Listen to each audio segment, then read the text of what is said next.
I've reviewed a number of different flight yokes, but as a couple of people have pointed out, I haven't given any attention to rudder control, so this will be a quick survey of the options for controlling the rudder in FSX. It's probably worth spending some time looking at why we have a rudder first.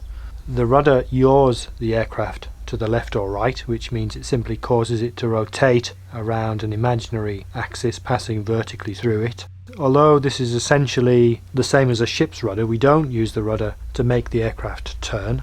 We turn an aircraft by putting it into a bank. This tilts the wing and hence some of the lift operates sideways and the aircraft effectively climbs around the corner. Now you probably know that we do also use the rudder in turns, so what's it for? Well, the main reason is to counter something called adverse yaw, which is a secondary effect of using the ailerons.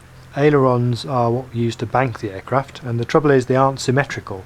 One goes up as the other goes down, and the down aileron, because it's in the denser air under the wing, creates more drag, and this tends to yaw the aircraft towards that aileron or out of the turn, and it's this yawing effect that we counteract with the rudder. I've chosen an aircraft with long wings and big ailerons here, so the effect is very obvious. It's actually quite subtle in most FSX aircraft, but if you really want to experiment with adverse yaw, I suggest you use the default glider. As soon as we centre the ailerons, the adverse yaw stops, and we no longer need rudder input for this purpose. Things are never that simple, of course, and you probably know that we also need to keep a bit of rudder on in a turn to avoid slipping. So why is this? Well, if you think about it, for anything less than a 90-degree bank, a turning aircraft is also yawing in the direction of the turn, and this is resisted by the weathercocking effect of the vertical tail fin as it sweeps sideways through the air, and so we need a bit of rudder to counter that resistance too. There are other uses for the rudder too. Most prop-driven aircraft suffer from asymmetry effects at high power settings, particularly during the takeoff run, and these tend to yaw the aircraft to one side, typically the left for a prop that spins clockwise. In this case we need to apply right rudder during the takeoff run to keep the aircraft straight. We also have the problem that in a crosswind the aircraft will always tend to weathercock into wind, and this is true whether we're taxiing or making a takeoff run. This is less of a problem if we have all the wheels on the ground, but for tail draggers we need the rudder to counter the yawing effect of a crosswind on takeoff. The most basic way of using independent rudder control is to use the keyboard, with one key each mapped to the left and right rudder. This is about the worst possible way to do it because a keystroke is a simple on-off input. It's used to move the rudder incrementally in a particular direction each time the key is pressed. For large deflections you have to keep tapping the key or rely on auto-repeat. There's no feedback on how the rudder's deflected other than what the aircraft is doing, and no self-centering. Now you can map these same rudder functions to joystick buttons or even to rotary encoder switches like the one on the CH Eclipse yoke, but the same limitations apply. Nevertheless, and crucially, this lets you steer on the ground in a crosswind in a tailwheel aircraft. For all other purposes, I would argue that there's no point and you're better off turning on the auto rudder function in FSX. A slightly better option is to use a spare analog slider. For example, if you have a throttle quadrant, you can map one of the levers to rudder control. The main problem with this is that it doesn't auto-center, but it does give you more natural control by moving the rudder proportionally to the movements of the slider, and with no uncertainty about how much rudder is currently dialed in. So this is an option, and it has the slight advantage that it's also a rudder trim control, as you can leave it off-center.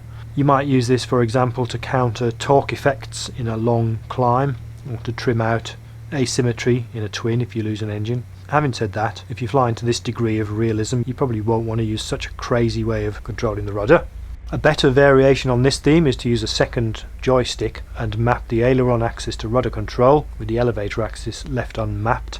This gives you full proportional rudder control, and it's self-centering, so it's fairly natural. The only problem is you need two hands, which means you won't be able to operate the throttle at the same time. So next up is a joystick with a twist grip. These are quite common now, and they offer much more intuitive rudder control. Basically you get a self-centering analog slider in a proper left-right orientation. This affords a decent level of control in all of the rudder sensitive situations we've talked about, and it leaves your other hand free to operate the throttle. The main drawback of this kind of control is it's very fiddly to move the rudder without affecting aileron input, or at least it is on this particular stick. You may find otherwise. This is significant in normal operations such as turns, and perhaps more so where large rudder inputs are required, such as flying aerobatics or landing in a crosswind.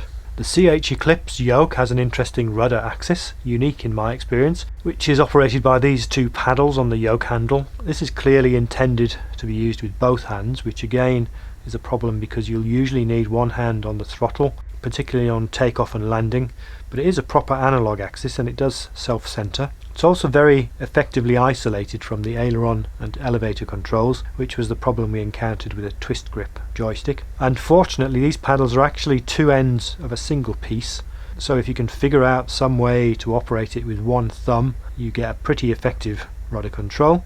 But it comes as no surprise, for truly independent rudder control you need pedals. This is the most realistic option, although realism is all relative and you'll likely find some compromises depending on which product you buy. The most popular pedals are from CH products and Cytec's Pro Flight rudder pedals. Cytec also does a set of so-called combat pedals, but it looks like the same mechanism as the basic Pro Flight pedals. I've only tried Cytec's Pro Flight pedals, so that's what I'm showing here. It's a fairly sturdy piece of kit which works quite well and has continued to do so for about 3 years now. With these pedals you get 3 analog axes, one to control the rudder and 2 independent toe brakes. These can be mapped to the differential brakes in FSX and can make steering on the ground much more realistic. Like Cytec's yoke, the rudder axis has a centre détente, which isn't very realistic, but it does do the job. This wheel in the middle is supposed to adjust the tension of the rudder pedals, but it doesn't seem to make much difference to the feel. You can get much more realistic pedals from the likes of Elite and PFC, which offer such features as oil damping and no centre détente, but the prices are scary. So those are the options, and it comes as no surprise that a set of pedals is the gold standard. Of course you do have another option in FSX, which is to use auto rudder. This means you just fly with a yoke or a joystick and you don't need to worry about the rudder at all.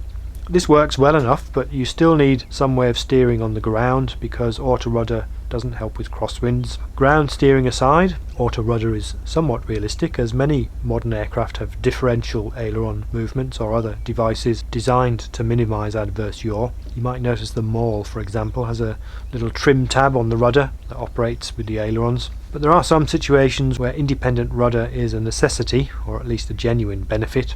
Aerobatic flight, of course, frequently requires operating the aircraft deliberately outside of coordinated flight.